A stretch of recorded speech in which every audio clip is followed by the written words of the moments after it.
They're not always going to be pretty, but the Illini win their 10th straight.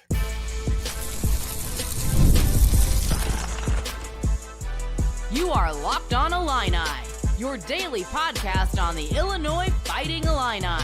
Part of the Locked On Podcast Network, your team every day. Welcome one, welcome all to another edition of Locked On Illini. Thank you all so much for making us your first and last listen of the day. And thank you so much for making Locked On the #1 sports network in the world. Today's episode is brought to you by FanDuel. It's the last call on football on FanDuel. If you're a new customer, bet just $5 and get $200 in bonus bets if you win. My name is Sonny Verma, your host here at Locked On, where I continue to provide you coverage each and every day, sometimes 2 episodes. I think today you guys got 3 episodes. Why? Because there's a post-game show today against the Washington Huskies, a game that I feel like every team needs every now and then.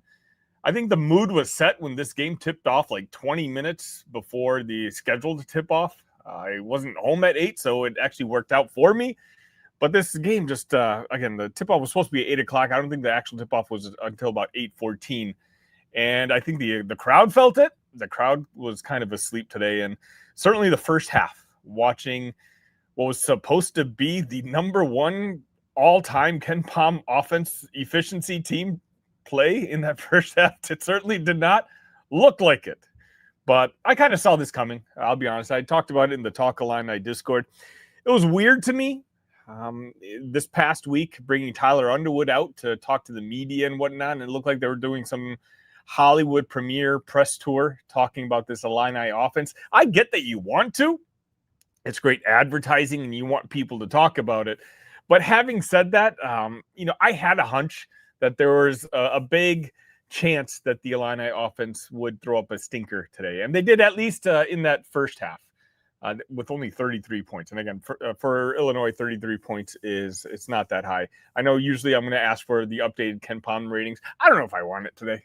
I'm pretty sure those ratings went down, both definitely offensively, maybe defensively it went up. But you know what? A win is a win, right? Illinois wins 75-66 over the Washington Huskies. It's a game that, whether you wanted to acknowledge or not, had high potential to be one of those trap games. A game you come off that high emotional victory in Mackey Arena against the Purdue Boilermakers on Saturday. And then you have another big looming showdown with the Nebraska Cornhuskers next Sunday in a battle for first place. That's right. Illinois at 9-1 now are currently tied for the first place in the Big Ten Conference. And so sandwiched in between those two matches, you had little old Washington Huskies, who are 3-6 in the conference, a team in the West Coast, a team where, let's be honest, probably 20% of Illini fans don't even know are in the Big Ten Conference. And man, they have a really talented big in Hannes Steinbach. How did we not get Hannes Steinbach? I mean, every time I watched him on the court, well, even when I was previewing the games, I watched 3 or 4. I sped through games to get the preview ready for this game, and I'm like, Hannes looks like an Illini guy. Right? He looks like a player that, even today, he was flirting directly with Tyler Underwood and Brad Underwood in his style of play. Just a big who can shoot and just goes after rebounds. That is like the typical Brad, or actually I should say Tyler Underwood guy. But man, he's just flat out good. Today, in 38 minutes, he had 15 points and 12 rebounds. He's a star. I'm sure he's got NBA aspirations after this. But Washington has a good one. But the thing is, the Illini also have a good one. In fact, they have plenty of good ones. I talk about wanting Hannes on the Illini, but we don't really have a need for him, because today we have David Mirkovic, who in 30 minutes had 19 points and 6 rebounds. Now, I'm going to – actually, you guys let me know in the comment section who your MVP of today's game is. I think we have 2 clear candidates. You can go with either one here, but – this is an Illinois team which, again, in the first half felt like you had a C-, just an overall sleepy effort. And quite honestly, that does not surprise me. Despite that, you're still up 33-26, right? Like, even playing down to their competition's level, you were still up by 7 points at halftime. But this is going to be a reoccurring theme, but I think it's because you guys understand what I'm saying. How many of you, even in the comments section before I went live on this show, said that this was kind of the sort of game that Illinois would have lost last year? Right? Just they seemed a little lifeless. The shots weren't falling in the first half. Illinois ultimately finished at 33% from three-point land. So they ended up being a little bit more respectable than that first half looked. They shot 43% from the field overall. But this was a tie when it comes to the rebounding battle, 34-34. Let me know if you watched the preview of the show, of this game. I released that this morning.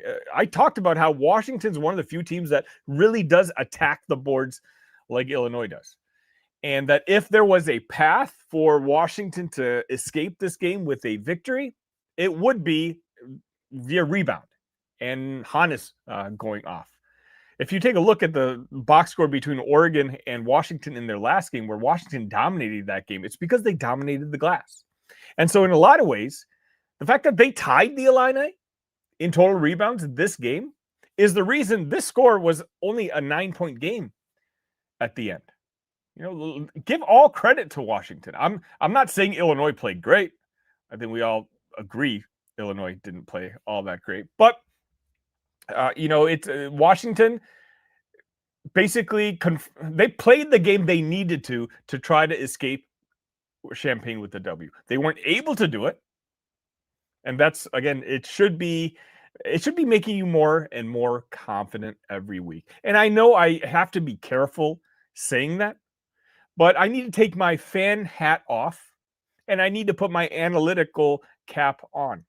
This team just has so many weapons, and it's ignoring the mistakes of yesteryear's Illini teams. Again, today is a game that previous teams would have lost.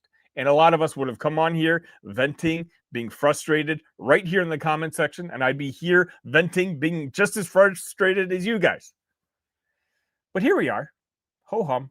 Another win. Guys, this is 10 straight wins. Brad Underwood has never won 10 straight wins. He had never won 9 straight wins. This team is just humming right now. And in a lot of ways, isn't this a good thing that Illinois didn't cruise to a victory today? You want Brad and the coaching staff to have stuff to go into the locker room and teach them in practice. You want to give them good tape to go over in practice to be ready for Nebraska. Because, like it or not, those Cornhuskers are for real. I tried telling you once we lost in that last second shot that Nebraska made in Champaign. I'm like, hey, this isn't your yesteryear's Nebraska team. This is a really good basketball team. A lot of you didn't want to believe me then. Now you see it. And Illinois is going to absolutely, I'm not even saying they're going to need their A effort. They're going to need their A+ effort to beat Nebraska on Sunday. And so the fact that, coming off that great victory in Mackey Arena, to have, I feel like I'm disrespecting it if I call today a stinker. Just a ho-hum, just a sleepwalk of a game against Washington. I hope gets Brad able to raise his voice a couple decibels and point out the flaws to this basketball team. Because that performance today, if you perform today, like today on Sunday, you're going to lose by double digits against Nebraska. As William says, you're going to need a lot more intensity against Nebraska on Sunday because they're going to come to play. They almost beat Michigan without 2 of their starters. All right, let's go through some of the stats from this game today.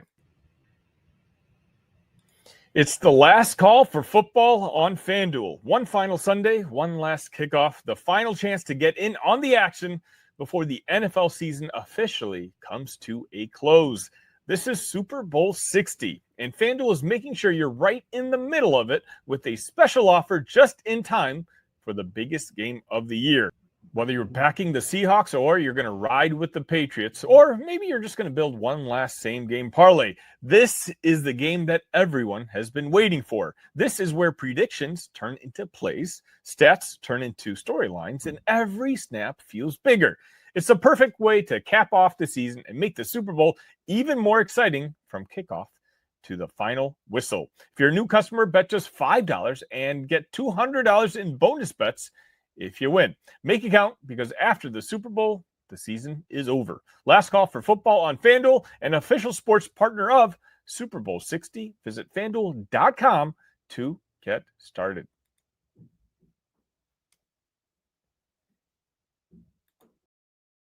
And welcome back. We got 140 of you watching this at 10:30 at night. I love the Illini fan base. But hey, look, 140 of you watching. We don't have 140 likes yet. So the math is not quite mathing. Okay, I'll get to your MVPs in the third segment. But for me, I want to go with David today. And I say that because I think I talked about how as good as Hannes Steinbach is, and he's very, very good, David Mirkovic has kind of separated himself, at least in my opinion, as the second best player on this basketball team, which means what I'm saying is the two best player on this Illini team that was supposed to be all about retention, right? Like that was the buzzword all off season, bringing back Tomislav, bringing back Ben Humrickhouse, Jake Davis, Ty Rodgers at the time. Of course, he ended up getting hurt. But unlike last year's team, which was replacing 10 guys, this team was all about retention. And here we are, ironically enough, 3/4 of the way through the season, and the two best players are the freshmen. But that just tells you about the future outlook of this basketball team.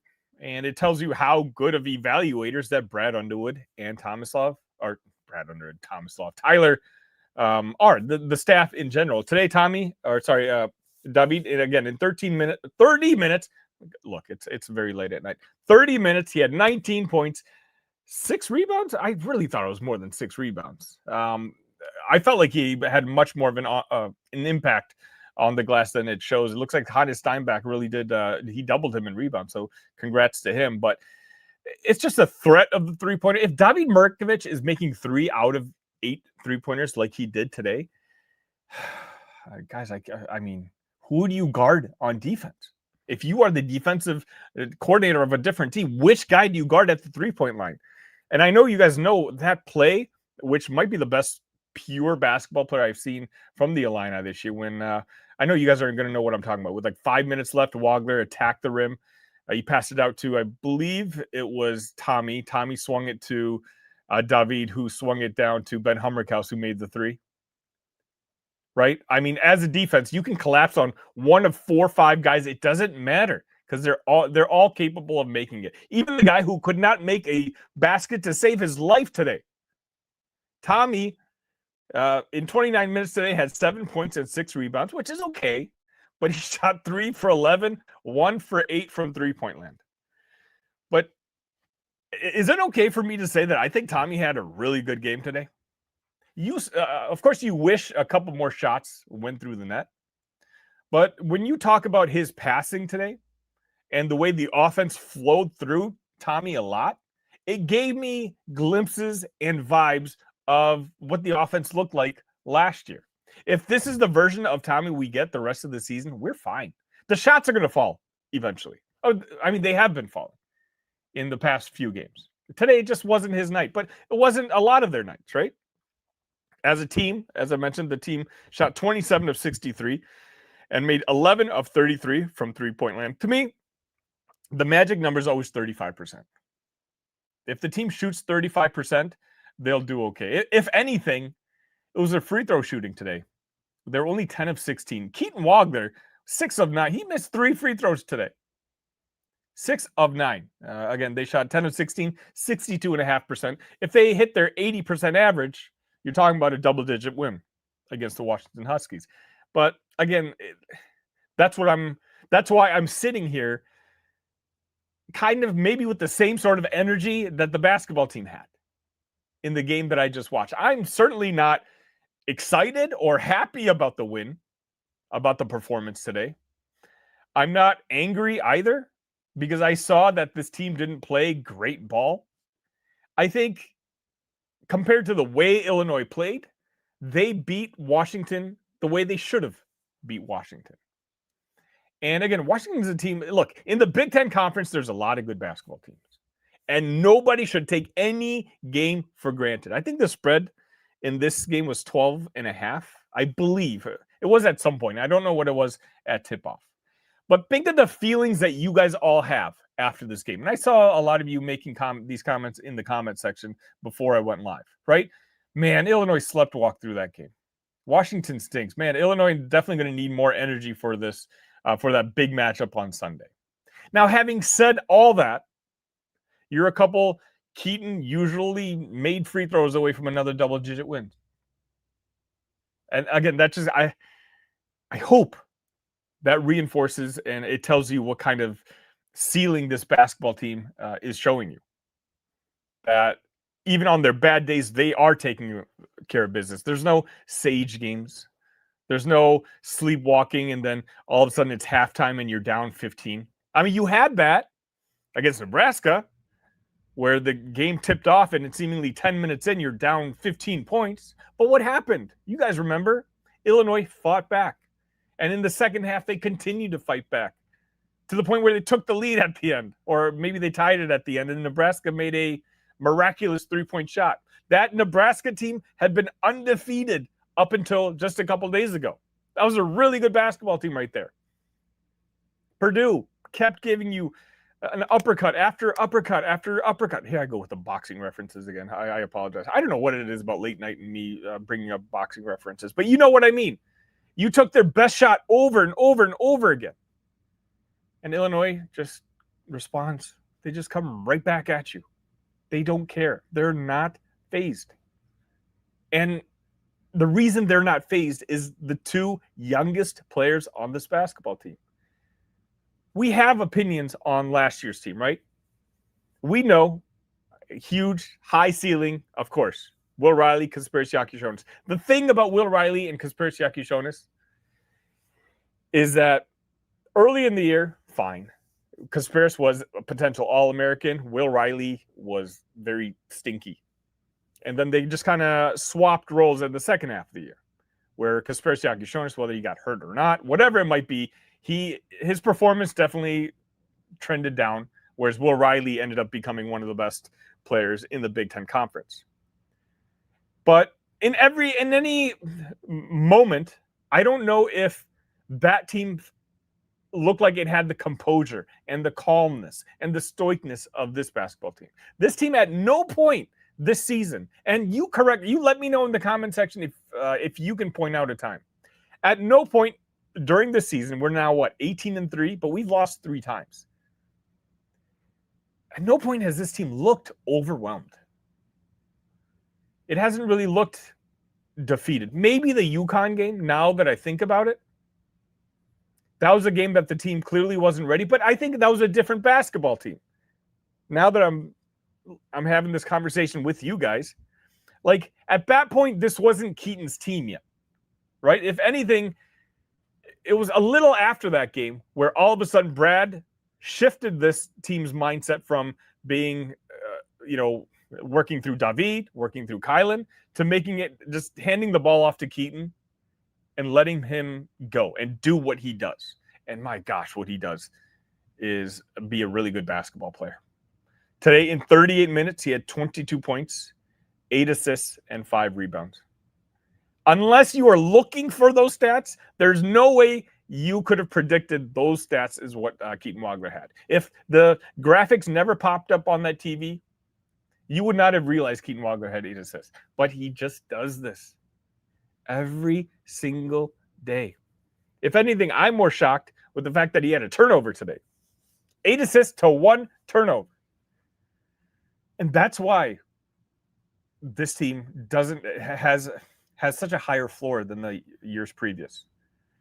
Kasparas in a game like this, let's be honest. I'm a Kasparas guy, okay? So I'm not talking bad on Kasparas, but Kasparas would have had 4 or 5 turnovers this game, right? And this is a game that in years past, sleepy team, Washington would have escaped with a victory, and we'd all be upset. Today, not so much. As a team, get this, guys. I just saw this stat for the first time. I'm looking over right now. Illinois only had 5 turnovers today. Right? It's shooting as poorly as they did. And I say poorly, they shot 43% from the field. That's not bad at all. They shot 33% from three-point land. That's not bad. But the team just doesn't make mistakes. And I've talked about this before. I'm going to extrapolate this into a segment maybe next week. This team wins because they're simply better than the other team. Basketball is a game of variance and variables, and Illinois minimizes those variables to the point where simply the 5 best players are going to beat the other 5 best players. And more often than not, Illinois is the more talented team, and that's why they continue to win. I've talked about this in the Talk Illini Discord. I think I've got a pretty good backing on my line of thinking. I just have to figure out a way to phrase it properly for you guys and, talk about it to 8 to 10 minutes. But Zvonimir Ivišić, a slower night, 15 minutes, 2 points, 1 of 5 from the field, but he had 5 rebounds. So again, combined, you had Tomislav Ivišić, the combination of both Ivisićs at center. They had 10 points and 11 rebounds. That's fine. Take that every single day. And I'm missing blocks, but man, Z had that really nice swat at one point too. Okay, so yeah, 1 block for Zvonimir. Jake Davis, not his best game. In particular in that first half, I think they were kind of targeting Jake a little bit. But you're not always going to have great Jake Davis games, right? That's what we like about him. That he's just a consummate role player. He's not a star, but he's just very good at what he does. Today he only took 2 shots, so I don't like that. I want Jake Davis taking 5 shots a game, minimum. Find a way to get Jake Davis to shoot 5 times because I'm pretty confident 2 of those are going to go in. He did have 3 rebounds, and he played 27 minutes. The other thing that jumped out to me before I get to your guys' comment section is, remember how we were talking about how this team is so deep? I think for the second game in a row, we only played 7 guys.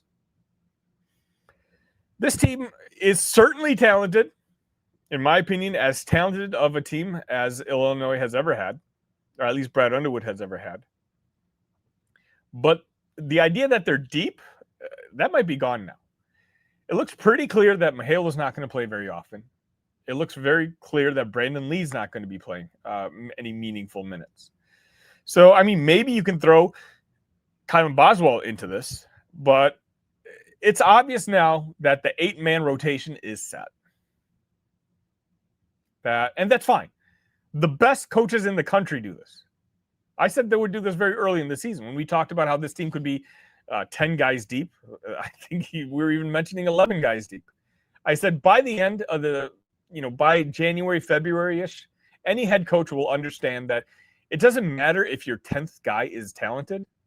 Your 8th guy is probably better than him. And so you should play that 8th guy more minutes. Illinois seems to have locked in on that 8-man rotation now. And you know what?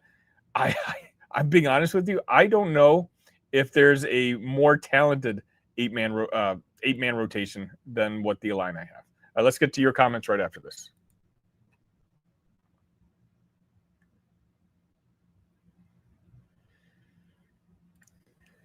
This is Mazda's moving the game forward for those who show there's more to the score than what's on the screen. Okay, again, I'm going to call today's guy who moved the game forward David Mirkovic. I just like that outside Keaton Wagler, there is another focal point of the offense, a guy who can keep things going. He can keep the defense honest with his 3, and he can crash those offensive rebounds.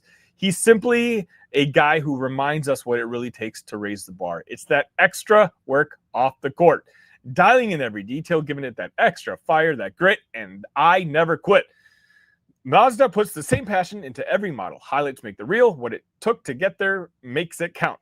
There's more to Mazda because there's more to you.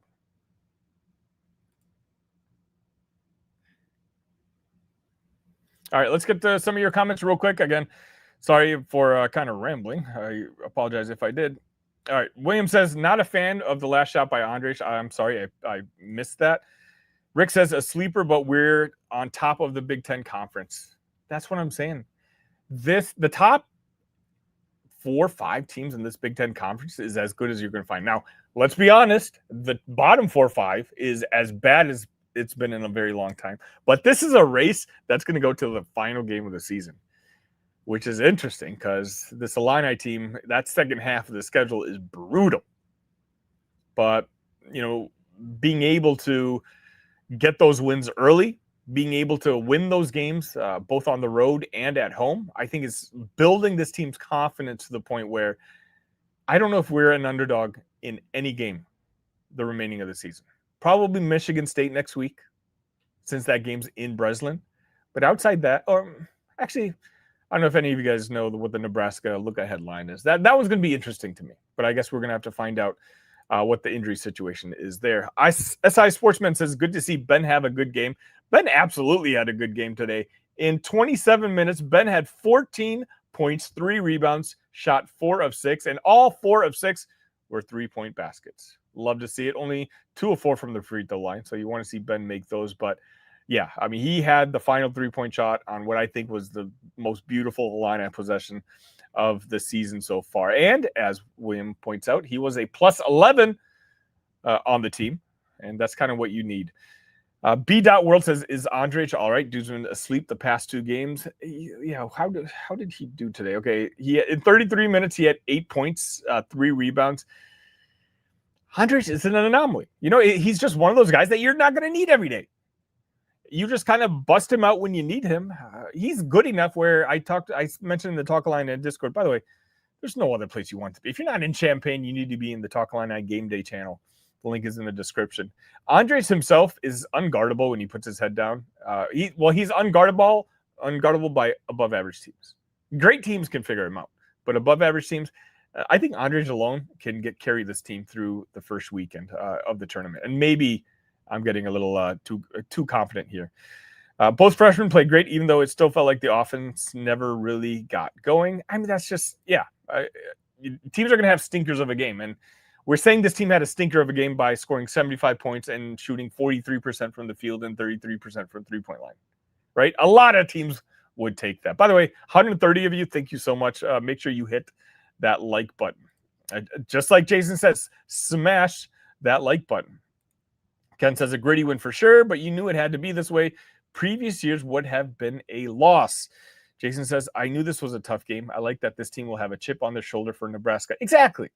And if they don't, Brad and the coaching staff are going to make sure that they have a chip on their shoulder. Chuck says, Brad will almost certainly say in the post-game presser that good teams win on off nights. He probably will say that because it's true. You're not going to play at that Purdue level every single game. But you need to be able to still put your foot down when you need to. Sometimes you just need to impose your will and say, hey, we are the better basketball team. And that's kind of what Illinois did today. William says Ken Pom sixth overall. Offense still number 1. Love to see that. Probably not the number 1 of all time anymore, but defense 32 now. Jason says time to focus on 2 days of prep against Nebraska. That's right. Man, that game's going to be fun. Jason says, yep, I'm wrong on number 1 on offense. Okay, I just felt like we probably dropped from that all-time ranking, but,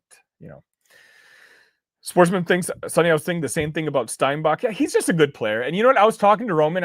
Roman and I were texting back and forth during the game. I'm like, where'd you find this kid? And he says that Washington targeted him very early in the recruiting process. And he's just been one of those kids that even since he committed, a lot of big-time programs came after him, offered him a lot of money, but he's just kind of those loyal guys. And you got to respect that, right? Again, we have David, so it's not like I was jealous in any sort of way, but Hannes is a guy who we're never going to face Washington again. Okay, maybe in the Big Ten tournament, but I don't know about you, but I don't mind. I'll root for the Huskies because that's a kid that I think you can easily root for. All right, I'm going to wrap things up right there. Appreciate all of you joining me. Please hit the like button on your way out. Special shout out to all of you. We hit 4,000 subs on YouTube. Thank you all so much. We're less than 2 years old, guys. This is all you guys. I appreciate this Illini community, this Locked On community, the Talk Illini community. I'll have more content for you. I've got a preview for that Nebraska game coming up, and then, of course, the post-game live. Make sure you guys join me for that. But until next time, ILL. Love you guys.